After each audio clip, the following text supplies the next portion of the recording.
8 বছর। হ্যাঁ, পুরো 8 বছর ধরে লুকিয়ে ছিল এক ভয়ানক সত্যি, একটা মৃত্যু যেটাকে সবাই ভেবেছিল দুর্ভাগ্যজনক দুর্ঘটনা। কিন্তু সত্যি আসলে কি ছিল? ঘটনাটা 2017 সালের চট্টগ্রামের এক নিঃশব্দ রাতে ঘটে। 54 বছর বয়সী নাজিম উদ্দিন একজন প্রবাস ফেরত মানুষ, পরিবারের টানেই দেশে ফিরেছিলেন, কিন্তু সেই ঘরেই তার প্রাণ শেষ হয়ে গেল। প্রথমে সবাই ভাবল দরজার ফ্রেমে মাথা লেগে মৃত্যু, কিন্তু পুলিশের চোখে কিছুই মেলেনি। কেন ঘরের রক্তে দাগ ছিল না? কেন প্রতিবেশীরা শুনছিল চিৎকার, কিন্তু কেউই দেখেনি কিছু?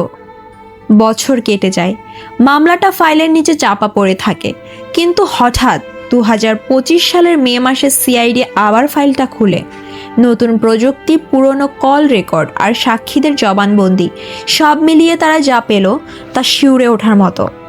সিআইডি 3জনকে গ্রেফতার করে নাজিমের স্ত্রী নাসিমা আক্তার, ভাই জাসিম উদ্দিন আর এক সিএনজি ড্রাইভার আবুল কালামকে।